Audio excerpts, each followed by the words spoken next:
truck drivers, plumbers, concrete workers, electricians, welders, and bookkeepers, and so on and so on. I hope I didn't miss anybody. Oh, yeah, a couple farmers too. And not all of whom went to college, but every single one of them contributes to society, their family, their friends, and their community. Huh, okay. And that summer melt thing that the author refers to as being undesirable, that's where summer melt is where kids that said they were going to college decide they're not, and so they don't go. That's what they call summer melt. He calls it undesirable.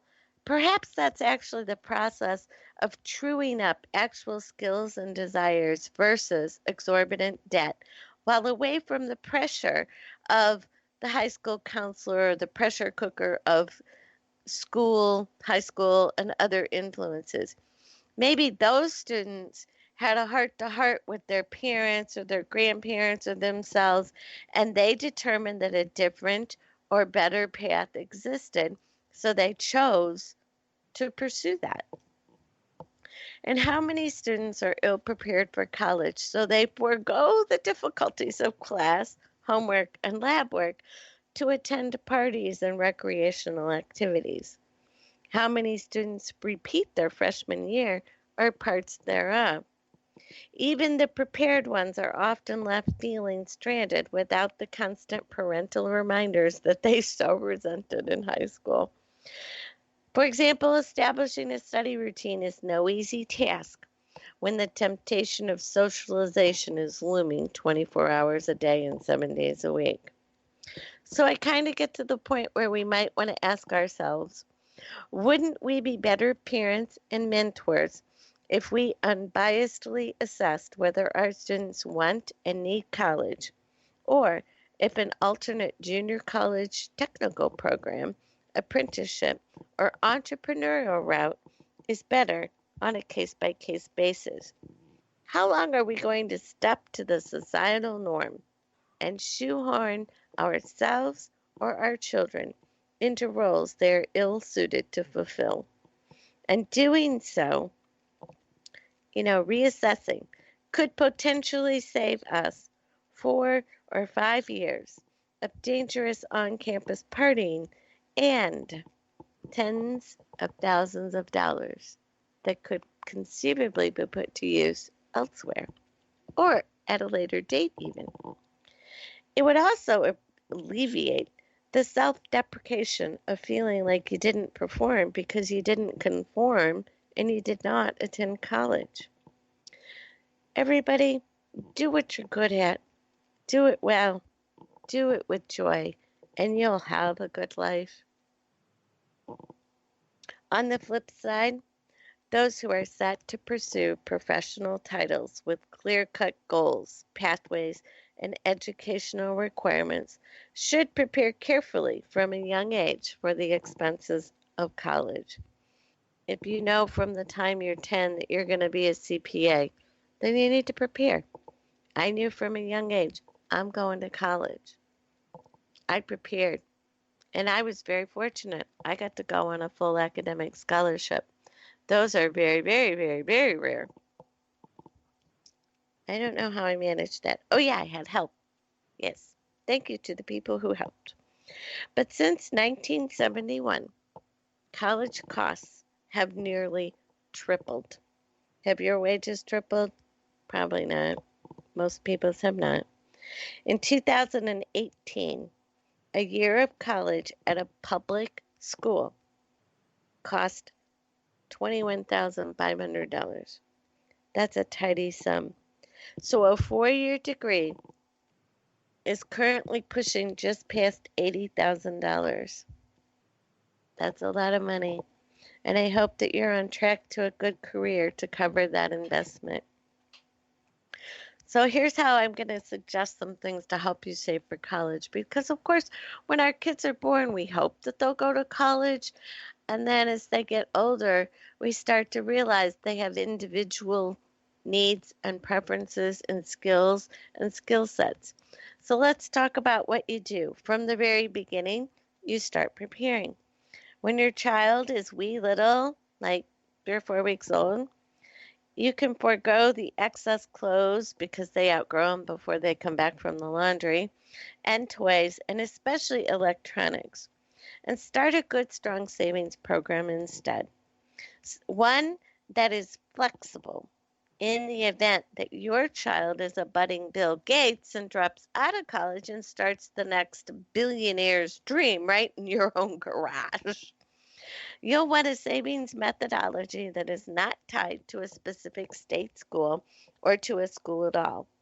A 529 plan is great, but it does lock in your savings for specific uses, and it is in specific states. So you want to be a little careful, especially if you feel like you might be moving it sometime. Those may not actually serve your needs when the time arrives. But there are some other great places to save for college as well, or alternatives to college, as the case may be when teenagehood hits. And some of those are savings accounts, money market accounts. Whole life insurance is a fabulous place to save for college. Universal life insurance can also be set up to be a great college savings plan, and so on and so forth. Reach out if you need ideas or you need a plan, because there are a lot of different places to get them, and there are plans that will certainly meet every single need. Then, when they do go to college, try this handy savings tip. Let the savings accounts or whatever you've set up, your savings vehicle, let it keep on driving. Let the interest continue to grow while your student is actively in school, and let them take out their student loan debt, because that debt does not get interest and it doesn't have to be made payments until they're done with school.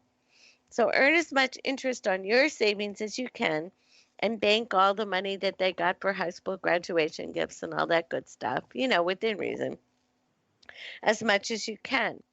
Then, after they graduate or depart school, set up the savings plan to pay directly to the loan on a monthly basis.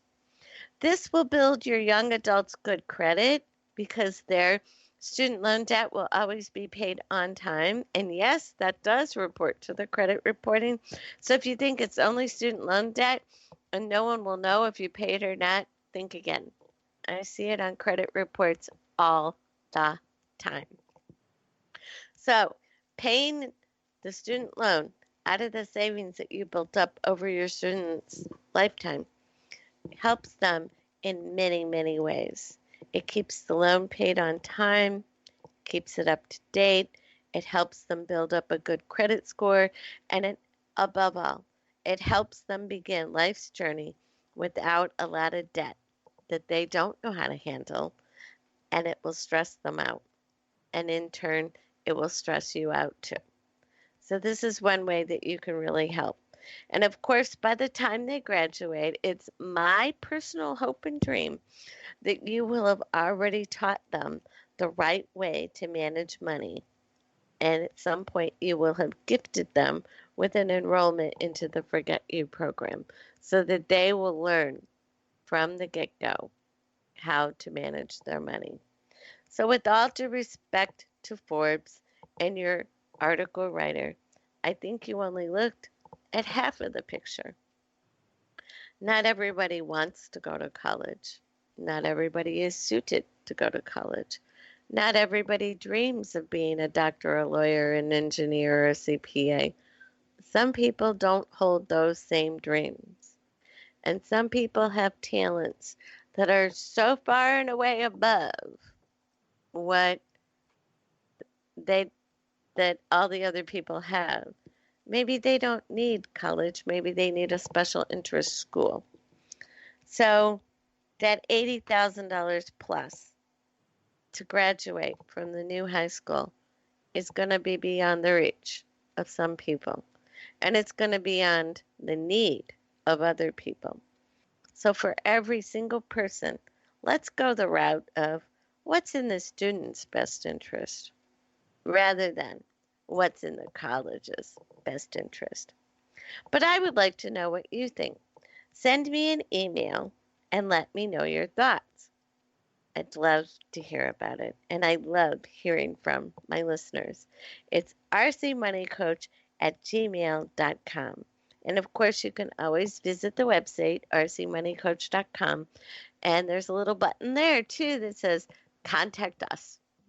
And you can send me an email straight from there. And I'll get all excited because somebody sent me an email from my website. Isn't that silly? Yep, it sure is, but I do. I still get excited when I get emails from my website. So until the next time, you know what I am going to say to you before I even say it.